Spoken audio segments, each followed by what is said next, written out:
Hello everyone, myself Gaurav Tripathi, currently first year MBBS student at Mahatma Gandhi Memorial Medical College Indore.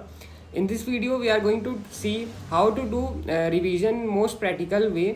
बहुत सारी query आ रही थी students की कि हमें रिवीजन नहीं करते आ पा रहा कि रिवाइज कैसे करें और कौन सा ऐसा वे है कि हम रिवाइज भी करें और लॉन्ग टर्म मेमोरी में हमारे वो स्टोर भी रहे और हमें लंबे समय तक बेसिकली याद रहे। तो मैं वही मेथड्स बताने वाला हूँ जो मैंने यूज़ किए थे अपने प्रिपरेशन के टाइम, जो आप लोग भी यूज़ कर सकते हैं। वीडियो को शुरू से देखिएगा। 7-8 पॉइंट्स में मैंने डिवाइड किया है पूरा सेगमेंट वीडियो का कि हमें क्या कैसे करना है। सब्जेक्ट वाइज भी मैं स्पेसिफिक बताता जाऊँगा कि आप कौन सी स्ट्रेटजी यूज़ कर सकते हैं, क्योंकि अभी ऐसा टाइम चल रहा है कि रिवीजन बहुत इंपॉर्टेंट है और अगर प्रॉब्लम फेस हो रही है तो फिर मैंने सोचा कि इस पर जल्द से जल्द एक वीडियो बनाते हैं। तो लेट्स बिगिन। देखो, सबसे पहले मैंने पॉइंट मेंशन किया है सेट योर टारगेट्स। ऐसे कुछ रैंडमली रिवाइज नहीं करना है कुछ भी। टारगेट कैसे हम बना सकते हैं, जैसे तुम्हारा अपकमिंग वीक जो टेस्ट है उस पर जो टॉपिक आ रहे हैं उन टारगेट्स को तुम रिवाइज कर सकते हो। तो पहला पॉइंट क्लियर होना चाहिए, don't do revision of any random topic. किसी भी रैंडम टॉपिक का रिवीजन हमें नहीं करना है। जो हमारा अपकमिंग टेस्ट में आ रहा है बेसिकली उसका हम रिवीजन करेंगे।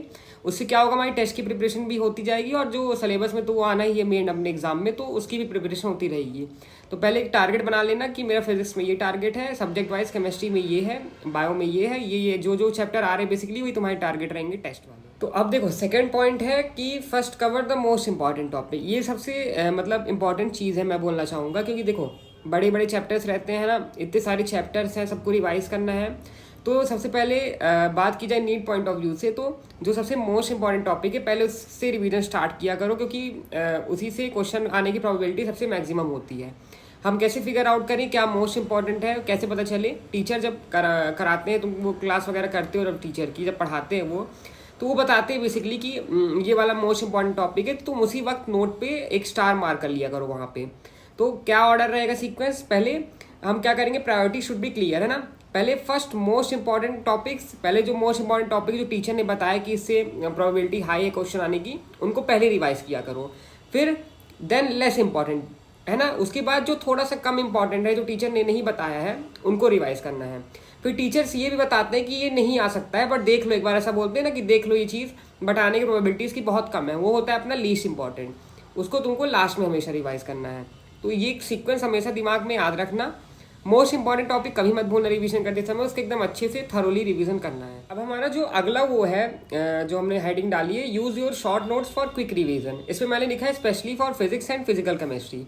ऐसा इसलिए क्योंकि देखो, फिजिक्स और फिजिकल केमिस्ट्री जो पोर्शन होता है नीट के लिए, उसमें numerical based most of the question आते हैं और न्यूमेरिकल डायरेक्ट आते हैं, मतलब फॉर्मूला डायरेक्ट पुट करो, वैल्यूज पुट करो, आंसर आ जाता है ना। तो हमेशा याद रखना कि शॉर्ट नोट्स में तुम्हारे फॉर्मूला मेंशन हो और जो इंपॉर्टेंट थ्योरी टीचर बताता है कि एग्जाम पॉइंट ऑफ व्यू से इंपॉर्टेंट है उसको भी मेंशन कर लेना, थ्योरी भी भूलना मत। लेकिन हाँ, छोटे ही नोट्स बनाना, बहुत लंबे मत करना, ताकि जैसे मेरा कल टेस्ट है, एक दिन पहले मुझे लग रहा है कि अब मैं क्या रिवाइज करूँगा, तो मैं उसको एक बार गो थ्रू कर लूँगा। तो इसलिए आप ये यूज़ कर सकते हो short notes for quick revision physics और फिजिकल केमिस्ट्री के लिए, जैसे तुमने बनाए हैं। मैंने वीडियो में बताया भी था अपनी पुरानी वीडियोस में कि कैसे शॉर्ट नोट्स बनाने हैं। एक बार अगर तुम नहीं देखे हो, नए हो चैनल पे, तो मैं लिंक दे दूंगा डिस्क्रिप्शन में, एक बार देख लेना। अब जो अगली हेडिंग हमारे पास है वो है यूज ब्लैंक पेज मेथड। अभी ब्लैंक पेज मेथड क्या होती है, इसमें भी लिखा है मैंने specifically for physics and physical chemistry. Blank page method कुछ नहीं होती। जैसे सपोज मैंने अपने शॉर्ट नोट्स रिवाइज किए, है ना, मैंने आज मान लो मैं रोटेशनल मोशन रिवाइज किया मैंने, ठीक है। मैं क्या करूँगा, एक ब्लैंक पेज लूंगा, उसमें सारे फॉर्मूलाज और जो इंपॉर्टेंट थ्योरी जो मेरे शॉर्ट नोट्स में मेंशन है उसको जल्दी जल्दी लिखने का ट्राई करूंगा, है ना, जितना मैंने रिकॉल कर पा रहा हूँ मैं एक गो में लिखूंगा उसको। राइटिंग वगैरह मत देखना, इतना टाइम नहीं रहता अपने पास। ब्लैंक एक रफ पेपर लेना, उसमें लिख डालना जितना तुमको याद है। अगर तुम पूरा चैप्टर नहीं एक साथ लिख पा रहे हो, नहीं मैनेज कर पा रहे हो, तुम आधा आधा टॉपिक कर लो। सपोज मोमेंट ऑफ इनर्शिया तक मैंने पढ़ा एक बार, उसको लिखा ब्लैंक पेज में, उसके बाद मैंने एंगुलर मोमेंटम वाला टॉपिक उठाया, उसको पढ़ के ब्लैंक पेज में लिखा। ऐसे टॉपिक वाइज डिवाइड कर सकते हो अपने कन्वीनियंस के अकॉर्डिंग। तो ये चीज़ जरूर यूज़ करना। ये मैंने यूज़ की थी कि मैं एक बार पढ़ के, मैं तो पूरा चैप्टर पढ़ के फिर जितना फॉर्मूला मेरे को याद आता था सब मैं लिख डालता था एक बार। जो थोड़ा बहुत बच जाता था उसको दोबारा पढ़ के फिर मैं लिखता था उसको।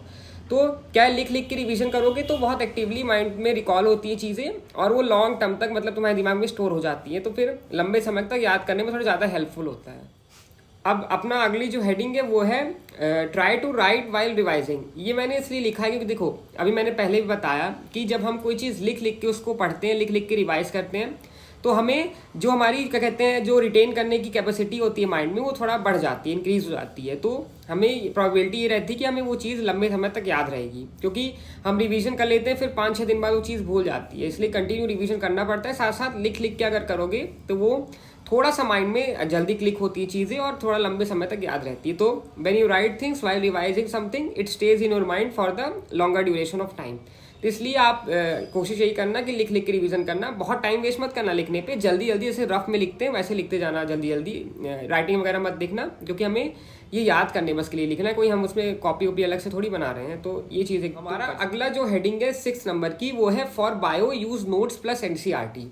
ये मैंने ऐसे बायो के लिए स्पेसिफिकली क्यों मेंशन किया है, देखो बायोलॉजी सबको पता है एनसीईआरटी बेस्ड आती है अपने नीड में, बट एनसीईआरटी डायरेक्ट पढ़ना is a difficult and challenging task. क्यों? क्योंकि उसमें एक्सप्लेनेशन नहीं दिया है, सीक्वेंस इधर उधर दिया है।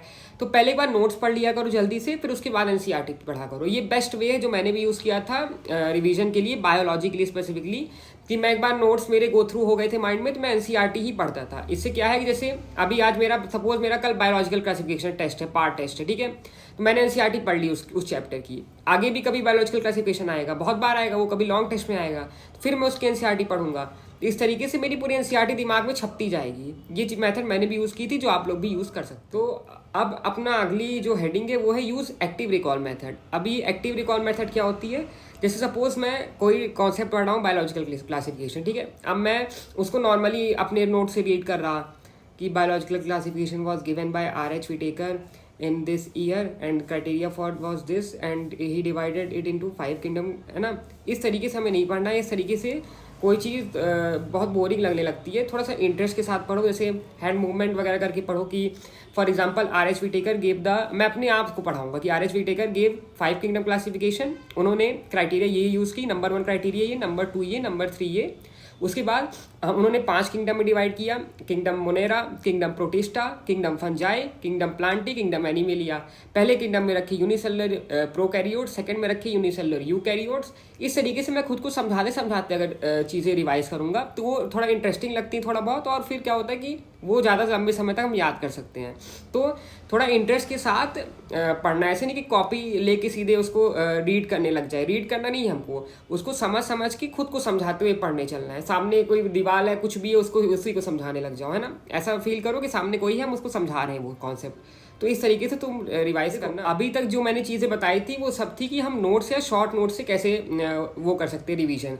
बहुत लोग क्या करते हैं, वीडियो लेक्चर या रिवीजन लेक्चर यूज़ करते हैं, तो उनके लिए कैसे पढ़ना है मैं वो भी एक बार बता देता हूँ। देखो मैंने भी पर्सनली वीडियो लेक्चर से ही रिवीजन किए थे, जो रिवीजन लेक्चर होते हैं। तो क्या क्या यूज़ कर सकते हैं, देखो पहला फिजिक्स अगर तुम्हें पढ़नी है तो हम उत्थान सीरीज़ यूज़ कर सकते हैं मार सर की, जो मैंने भी की थी।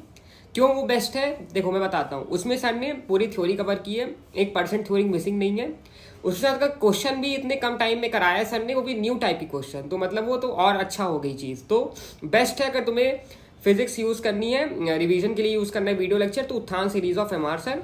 बट हाँ याद रखना है, स्पेसिफिकली मैं बोल रहा रिवीजन के लिए, बस ये नहीं कि डिटेल में पढ़ने चले जाओ ना, वो रिवीजन के लिए। जब तुम्हारा अच्छे से हो गया वो चैप्टर तो उससे तुम रिवीजन कर सकते हो। उसके बाद same goes for organic chemistry, Utthan series of Pankaj sir best है। बहुत कम समय में थ्योरी कराई है, सारे JEE की PY की, और अच्छे अच्छे क्वेश्चन करा दिए नए लेवल के। तो तुम ऑर्गेनिक केमिस्ट्री के लिए पंकज सर का उत्थान सीरीज यूज़ कर सकते हो। उसके बाद हम देखते हैं mind map of Sudhanshu sir. ये भी मैंने यूज़ किया था, ये सारे मैंने यूज़ किए थे, वही मैं आपको बता रहा हूँ। मैं कुछ अलग नहीं बता रहा अपने जो मैंने नहीं यूज़ किया कभी। Mind map of Sudhanshu sir best है, लिख लिख के साथ में सर ने पूरा फॉर्मूला और पूरी इंपॉर्टेंट थ्योरी का रिवीजन कराया है। फिजिकल केमिस्ट्री के लिए आप mind map of Sudhanshu sir use कर सकते हो। Mind map of MD sir for inorganic chemistry as well, क्योंकि इनऑर्गेनिक केमिस्ट्री में जो MD सर ने माइंड मैप के थ्रू बहुत अच्छे तरीके से रिवीजन कराया था शॉर्ट ड्यूरेशन ऑफ टाइम में, तो वो तुम यूज़ कर सकते हो। Same mind map for biology, Vipin sir ने बॉटनी के कितने कलरफुल और कितने अच्छे नोट्स के थ्रू रिवीजन कराए हैं। हाँ अभी जो मैंने इसमें मेंशन नहीं किया है, विपिन सर अभी रिवीजन करा भी रहे हैं करंटली, है ना। आप देख सकते हैं, चैनल विजिट कर सकते हैं, मैं लिंक दे दूंगा डिस्क्रिप्शन में। वो सारे रिवीजन करा रहे हैं शॉर्ट ड्यूरेशन ऑफ टाइम में, तो वो सिमिलरली पंकज सर भी रिवीजन करा रहे हैं चैनल पे, मैं लिंक दे दूंगा डिस्क्रिप्शन में, वहाँ पे भी जाके आप चेक कर सकते हो। वहाँ पे भी अगर अभी आपको लाइव करंट रिवीजन करना हो कर सकते हो। बाकी पुरानी चीज़ें मैंने बता दी, जो मैंने यूज़ की थी वो मैंने बता दी हैं। अभी जो लाइव चल रहा है उसको भी आप एक बार विजिट कर सकते हो। और कैसी रिवीजन करें, देखो हमेशा जैसे मान लो मैं फिजिकल केमिस्ट्री में सुधांशु सर से रिवीजन कर रहा हूँ, ठीक है, तो सर जैसे जैसे साथ साथ में सर लिख रहे हैं तो उनके साथ साथ मैं भी लिख लिख के रिवीजन करूंगा। अब मैं बाद में लिखने नहीं जाऊंगा, इतना हमारे पास टाइम नहीं रहेगा, तो लिख लिख के आप रिवीजन करना है। जैसे मैंने जो बच्चे नोट से कर रहे थे उनको मैंने बोला था कि आप लिख लिख के रिवाइज करिए, सेम गोज टू यू कि हम जब रिवीजन लेक्चर देख रहे हैं, अगर खुद से हम रिवीजन नहीं कर पा रहे हैं तो रिवीजन लेक्चर देखिए, कोई दिक्कत नहीं है। बट हाँ, जैसे जैसे सर लोग फॉर्मूला लिख रहे हैं तो आप भी लिखिए चीज़ों को। I hope now I am clear कि रिवीजन कैसे करना है। ये जो 8 पॉइंट्स है इसको आप हमेशा याद रखिएगा। मैं इसकी जो लिंक है वो दे दूंगा डिस्क्रिप्शन में, और इसको टेलीग्राम में शेयर कर दूंगा, ये जो PDF है बेसिकली कि हमें क्या कैसे कब पढ़ना है, तो ये आप यूज़ करिए। कोई अगर पर्सनल ऐसे डाउट आ रहा हो तो do let me know in the comment section. Thank you and have a nice day ahead.